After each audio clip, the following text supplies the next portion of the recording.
ഇപ്പൊ ഒരു പുതിയ സിസ്റ്റം ഇറങ്ങി, ബൊഫേ സിസ്റ്റം. അത് പറയാനത് പറഞ്ഞു. ബൊഫേ സിസ്റ്റം എന്താണ്? എല്ലാ ആൾക്കാരെയും വിളിച്ച്, നാട്ടുകാരും വന്നു, വീട്ടുകാരും വന്നു, കുടുംബക്കാരും വന്നു, എല്ലാവരും വന്നു. ഇനി എല്ലാവരും പ്ലേറ്റുമായി ഇങ്ങനെ കാത്തു നിൽക്കണം. ഒരിടത്ത് പോയി അവിടുന്ന് ചോറിട്ടു, അടുത്തടുത്ത് പോയി കറി വാങ്ങി, അടുത്തടുത്ത് പോയി പിന്നെ ഫ്രൈ വാങ്ങി, ഇങ്ങനെ പോയിടണം ഒരിടത്ത്. പച്ച മലയാളത്തിൽ പറഞ്ഞ അതൊരു തെണ്ടലല്ലേ?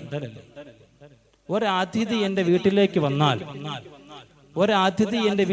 വന്നാൽ, ഞാൻ വീടിന്റെ ഉമ്മറപ്പടിയിൽ കയറി ഇരുന്നിട്ട് ആ അതിഥിയോട് പറയുകയാണ്, അടുക്കളയിൽ ഒരു പ്ലേറ്റ് ഉണ്ട്, ആ പ്ലേറ്റ് എടുത്തിട്ട് കലത്തിൽ ചോറുണ്ട്, അതിന്റെ അപ്പുറത്തെ ചട്ടിയിൽ കറിയുണ്ട്, അതൊക്കെ എടുത്ത് നിങ്ങൾ കഴിച്ചോ എന്ന് പറഞ്ഞാൽ അതൊരു മാന്യതയാണോ? അല്ല. എന്തുകൊണ്ട് അത് ഇവിടെ ചിന്തിക്കാത്തത്? ഓ, അത് എന്റെ വീടിന്റെ അടുക്കള, ഇത് ഓഡിറ്റോറിയത്തിന്റെ അടുക്കള, എന്താ വ്യത്യാസം? അല്ലേ?